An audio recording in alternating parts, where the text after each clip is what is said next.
guys, ang aking benta lang kahapon. Kahapon ay sa Sunday. Ito lang ang benta ko kahapon. Relate ba kayo dyan? Nakamagkano lang ko kahapon. Binawas ko na dito guys yung ice cream at saka yung silod. Binawas ko na dito. Kaya ito lang ang pinaka benta ko sa tindahan guys. So, ito lang guys. Meron ako 1, 2, 3, 390 at ito pa meron akong 1025 10, 20, 35. So bali nagkaroon lang ako ng benta na 425. Yan, 425 po ang aking kinita kahapon guys. Relate din ba kayo sa ganito or hindi naman? Ayan, yan lang ang aking benta kahapon. Ba kayo kung bakit ganito lang ang aking kinita kahapon? Kasi ganito yan. Hi guys! Ayan, good morning, good morning, good morning. Welcome to my channel. Ako nga pala si Tin, ang tindera ng Tin Store. Ayan guys, good morning sa inyo guys. At syempre, shoutout sa aking YTA family. Good morning, good morning. At syempre, ngayon na nanonood ngayon guys, ay good morning po sa inyo guys. Napakasikat ng araw ngayon guys. The morning. Ayan, good morning sa inyo guys. Hello! Ayun nga guys, kahapon, share ko lang ang aking kinita kahapon na worth 425 pesos only. Ayan guys, grabe ang kinita ko kahapon. Yun na talaga kinita ko guys, kasi ganito yan guys. Kahapon kasi, akala ko, expected ko na may liga dyan kahapon. So, syempre, ang inyong tindera ay maaga namang nagbukas. 6 pa lang naman nagbubukas na ako dito ng aking tindahan. So, actually, hindi talaga ako, minsan 7 nagbubukas na ako. Kasi, pagdating kasi ng mga ganong oras na hindi naman ako nagbubukas ng maagang maaga sobra. Dahil may mga ganap dito na basta. hindi ko na may mention yun kasi kaya hindi ako nagbubukas ng ganun kaaga guys kasi sabi ko na lang na hindi naman talaga yun masyado mabili sa akin sa umaga. Kasi nag-try na rin ako nagbukas ng ganun, mga alas 4, alas 5 ay natulog na lang din ako at nagsara. Kasi hindi naman talaga ganun kabili dito sa akin pagdating sa ganong oras. Trinay ko yon ng 3 beses guys, pero wala naman nangyari. Natulog na lang din ako. So, ang kinasanayan ko na talagang magbukas guys ay alas 7 na ng umaga. So, 7 o'clock, bukas na ako niyan. So, yun na nga guys, nangyari kahapon. 7 o'clock, bukas na si tindera, si Tin. Bukas na ako guys. So, ang expected ko kasi guys, syempre, kahapon ay Sunday, so may liga pa rin kahapon. Yun naman pala, nadismaya ako kasi hindi naman pala sila diyan magliliga kahapon, kundi sa ibang lugar pala. Dahil, nung maya-maya nakita ko na lang ay meron ng mga upuan, mga kung ano-ano man na dumating na isang truck sa loob ng court. So sabi ko, wala naman palang wala palang liga dyan ngayon. So, ang nangyari nun ay meron palang ganap dyan na birthday kahapon. So, nag-prepare sila, ganun-ganun. So, ang inyong tindera guys ay nalungkot na lang ng very light. Kasi alam nyo guys, ganito yan. Pag kasi may event dyan sa court na katulad ng mga birthday lang at saka mga ganap lang na mga iba pang ganap bukod sa liga talaga, except sa liga talaga guys, yun talagang pinakagusto kong ganap dyan sa court. Pero yung the rest na may birthday lang, binyag na celebration dyan or what, hindi talaga ako masaya guys. Kasi bukod sa hindi naman sila ganun kabili na mga, syempre may pagkain na dyan, may catering na sila dyan, ano pa bibili nila sa akin, kundi ang meron lang ay yung sigarilyo lang. Yun lang ang tanging nabibili dito kapag may ganap lang dyan. Dito na senaryo guys, kaya ganun lang ang benta ko kahapon. Kahapon, di maaga magbid, tinda. So, yan. Halos nagbibilihan na lang yung mga, nagbilihan naman yung una muna yung mga tauhan, mga caterer, yun muna, kasi habang nag-display sila dyan, nag-yosi-yosi rin sila, ganun. So, yun lang ang mabili sa akin, sigarilyo.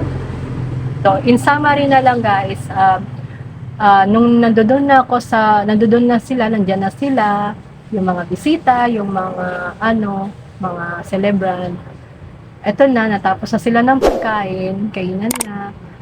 Nabili na naman ng mga sigarilyo talaga guys. Yun lang talaga guys ang mabili sa akin pag ganyang mga event lang din.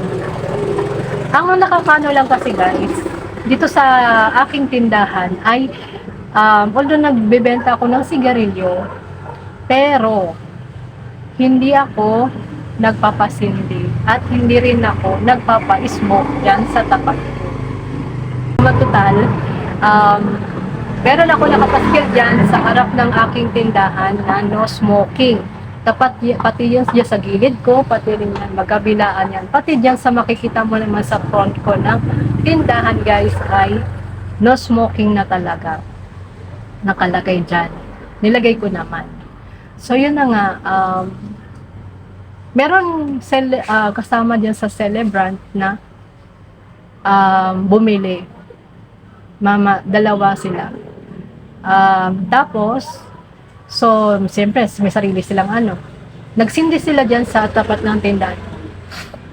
Ang sabi niya, ang nila guys, ay, yun na nga, sinita ko siya, sabi ko, kuya, no smoking dito, doon na lang kayo, dyan na lang kayo sa court, sa tapat ng court, kasi may baby, sabi ko kasi may baby kasi dito. Yun talaga sinasabi ko pagka may nag-smoke dyan. Kasi ayaw ko naman na talagang ayaw ko talaga may naninigarilyo dyan sa tapat ng tindahan ko guys. Kasi alam niyo naman na mas malaki pa ang impact ng hindi naninigarilyo kaysa sa naninigarilyo. Kung alam nila yun. So yun, kung alam nila yun ganun ang senaryo ko kahapon guys. So sinita ko naman siya guys, na sabi ko, kuya, pwede doon na lang kayo sa court kasi hindi, nakita nyo naman, no smoking ako dito, kuya, sabi ko. No smoking ako dito. So, ang ginawa niya guys, deadma lang. Deadma lang si Tomo. Ang ginawa niya lang guys, umusad lang siya ng konti. Papunta dyan sa kalsada ng konti.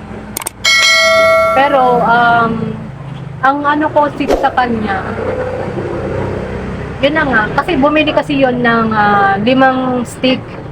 So parang inano niya na kinonsume na niya yung mga para nila siya bili ng bili.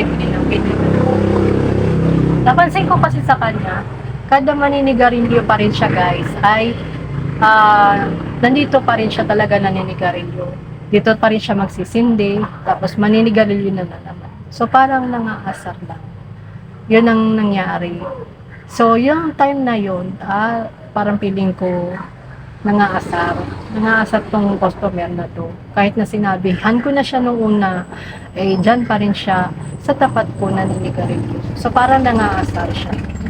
Although kasi, ang senaryo naman kasing ganun, ang kinaibahan lang kasi nila, nisip ko kasi na mapera kasi sila, kaya pwede nilang gawin nila ang gusto kong gawin. Pagka nakipag-resbakan ka pa sa kanila, talo ka pa rin. Dahil may pera sila. Yun lang kinaibahan nila guys. So yun, yung talay na yun, inayaan ko na lang. Kaso ang nangyari sa akin guys, tinapatan ko na yun ng ventilador ko guys Kasi yung electric fan ko dyan, na lang, ayun yung naka-pin dyan ng ventilador ko. Tinapat ko na doon para talaga yung usok ay males na. Ang ginawa pa rin niya guys, andyan pa rin siya sa tapat ng tindahan ko guys, nanigarin, tinapatan ko ng electric fan. Ang nangyari naman sa akin guys, masakit na nga yung ulo ko. Parang lalo pa ako nahilot, sumakit na naman ang ulo ko guys. Yun ang nangyari sa akin kahapon. Kaya sabi ko, yung ko talaga, Sumakit yung ulo ko guys talaga kahapon. Parang tinutusok talaga yung ulo ko kahapon guys. At sakit talaga. Kaya sabi ko sa anak ko, nagpaalam ako na sandali lang. Idlipan ko lang to ng 5 minutes lang. Nung nakaidlip naman ako, alam ko nakaidlip naman ako. Pero parang yung diwa ko naman, naririnig ko na kasi nakita kasi rin yun ng asawa ko noong time na yun. Yung mamang yun. Yan, sinita ko na nga. Di nakita yun ng asawa ko. So yun na nga guys, nakaidlip na nga ako noong time na yun. Ang ginawa ng naririnig ko naman guys ay ang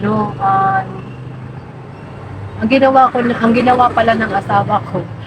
Kala ko kasi kung ano man, pero naririnig ko na parang sinasarado na ng asawa ko yung tindahan. Yan na nga guys. Kasi nainis na kasi pala yung asawa ko dahil yung sinita ko kasi yung time kasi na sinita ko kasi guys, yung mamang yun, nakita rin kasi yun ng asawa ko na ayos, sabi ko kasi sa asawa ko na ayos to parang nangaasar lang. Kaya ginawa na naman niya, sabi ko. Nalaman yun ng asawa ko. Ang ginawa ng asawa ko guys ay yun na nga, sinarado na lang niya yung tindahan. Tapos di tayo ako. Sabi ko, bakit mo sinasara? Sabi ko sa asawa ko. Kasi yun pala, nabibwisit na rin kasi yung asawa ko. Dahil, ginawa na naman niya uli. Ginawa na naman niya ulit. Tapos nang parang nakipagchikahan. Kasi dalawa na silang nag-inigarilyo sa tapat. Parang sa visit kasi ng asawa ko, imbis na makipagtalo siya sa mga mamang yun, ginawa na lang ng asawa ko, sinarado na lang niya guys. Yun palang dahilan.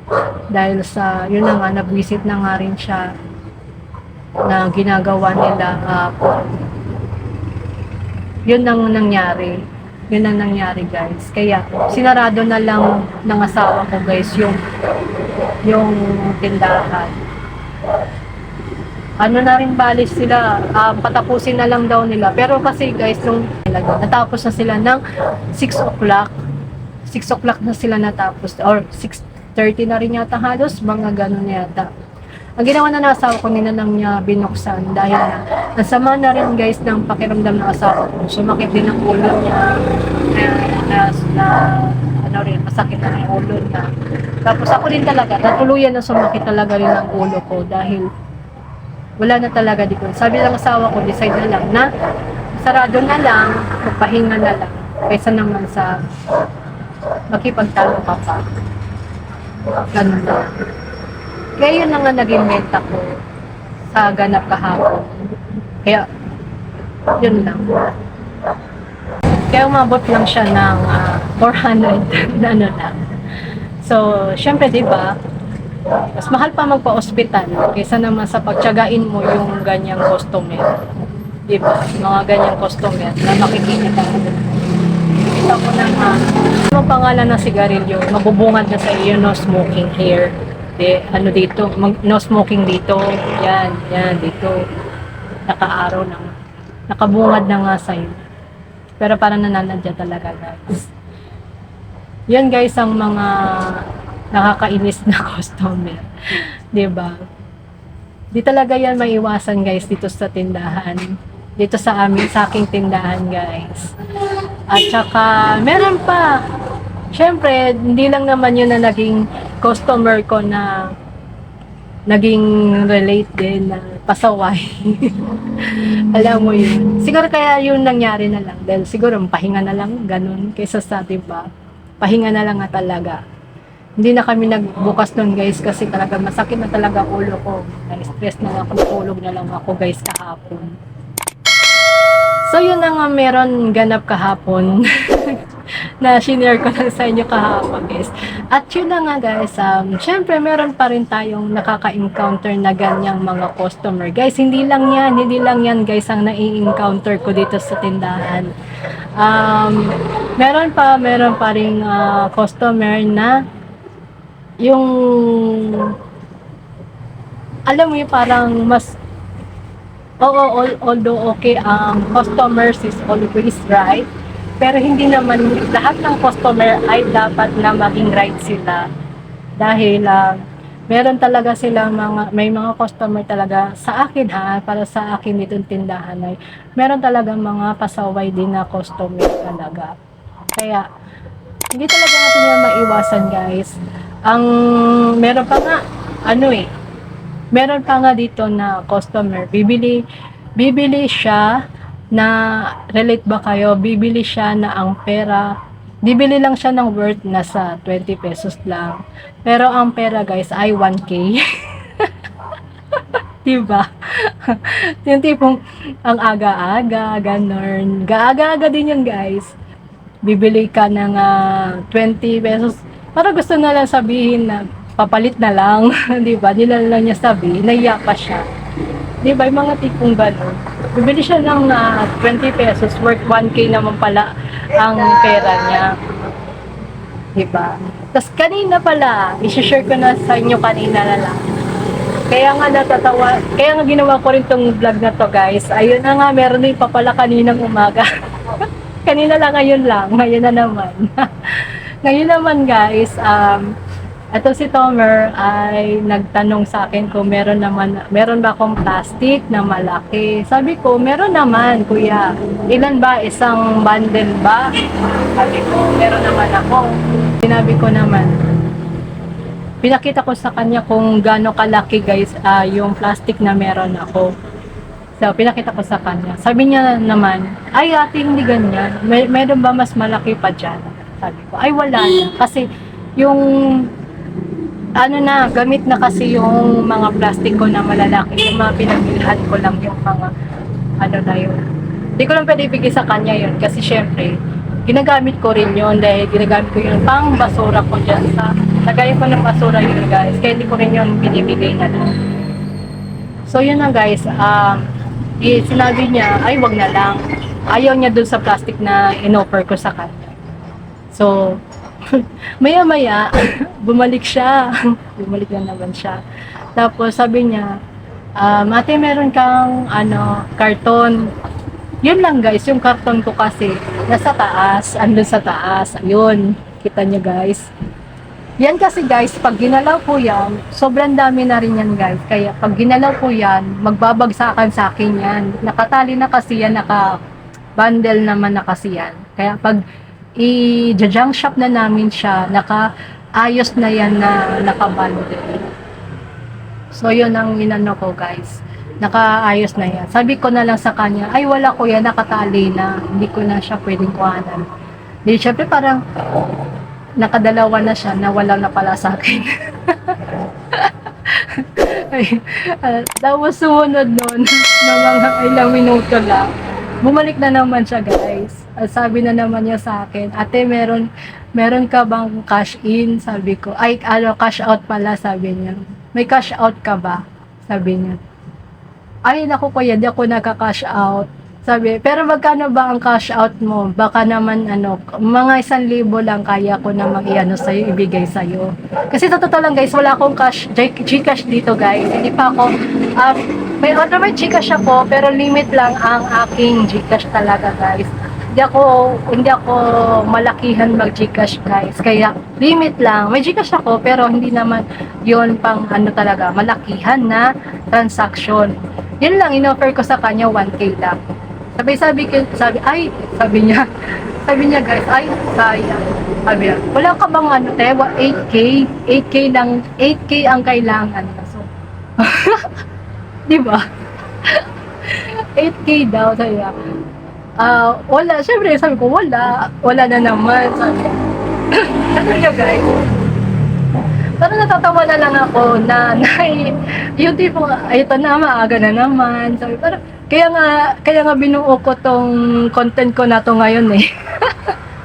Kasi, yun lang, share ko lang yung moment na to. Dahil, si kuya kasi, ayun, kaya tuloy nabuo ko tuloy itong content na to. Dahil nga sa ganap ko rin kahapon at saka ngayon ay parang, sana naman wag naman magtuloy-tuloy ngayong araw na to. Diba? Parang okay na yung ulo ko eh. Tapos, sana na maging positive naman yung dumating, di ba? Di syempre, siya kasi, at saka ako, ay siya, mas lalo siya, parang nadismayado siya na wala siya na pala sa akin. Nasana naman ako, wala ko na pala sa kanya. Diba? Kasi lahat ng mga tinanong niya ay wala sa akin. So, although meron naman ako offer, pero wala namang ano, diba? Hindi kami nakakatagpo. Diba? So, sana, ngayong araw na to, ngayong Monday na to, magkaroon pa rin ako ng makakota pa rin ako ngayong araw na to, guys. Ano? Ang haba na ng koda ko. Ayun na nga, guys. Yun ang mga hindi natin maiiwasang mga customer na ganun talaga, guys. Kaya ito, marami pang mga, hindi lang yan ang mai-encounter ninyo sa tindahan nyo, guys, na yun lang, i-share ko lang sa inyo. Hindi lang yan ang mai-encounter nyo. Marami pa ako na-encounter dito, guys, na hindi ko na, kasi medyo mahaba na palang koda ako dito, guys. Mahaba na yung kwento ko, guys. So yun, hindi lang yan. Relate ba kayo sa mga ano pa, binabalik pa na ano daw, yung ice cream ko daw. Ang ice cream ko daw maliit. Gusto niyang ibalik.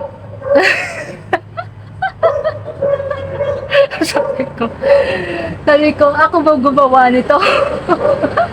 Ang size lang naman nito ay ganito lang talaga. Sabi ko, alam nyo guys, tinatawanan ko lang talaga yung, hindi ako nagpapalo sa kanila, guys. Nagpapa-apekto talaga.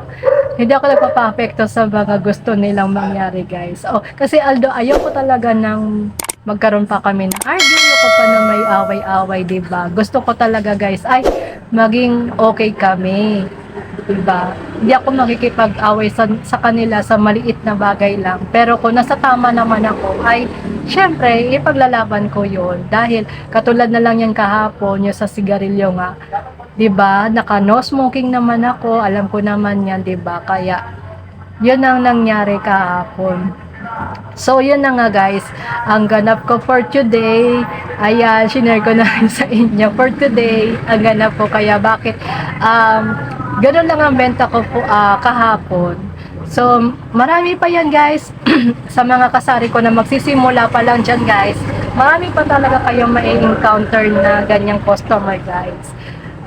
Kaya, kung kayo ay isang nagmamay-ari ng tindahan, nagbabantay ng tindahan, maging patience na lang kayo at mag-smile. Siyempre, para hatak na lang din, hatak positive pa rin kahit papano ang ating tindahan. At hindi naman ito maging negative na lang sa lahat ng oras, 'di ba? Napapasok sa atin sa maging positive na lang tayo. Tawanan na lang natin, guys. 'Di ba? Katulad niyan kanina. Ginawanan ko na lang kasi para lang ako na may stress lang tayo, guys, kapag ganun na didibdibin ko pa yung pangyayaring kanina. Kasi baka maulit yun ulit. At baka sumakit na naman ang ulo ko, 'di ba? Parang ang ganda-ganda. Pagka bagong ano ko pa naman din sa tindahan. Hi, tindahan, ganun. Diba? Good morning, ganun agad. Yun na nga ang ganap ko for today at sana nagustuhan ninyo ang aking experience sa inyo ngayon, guys. Sana maging patient na lang tayo sa ating mga customer, diba? Pero hindi naman lahat ng bagay magiging patient tayo. Kailangan nasa tama pa rin tayo, guys. Kung alam naman natin tama tayo, ipaglalaban natin kung ano yung tama sa atin. Kung halimbawa si customer ay meron siyang demand sa atin, di ba? Di ba? So, yun na nga, guys.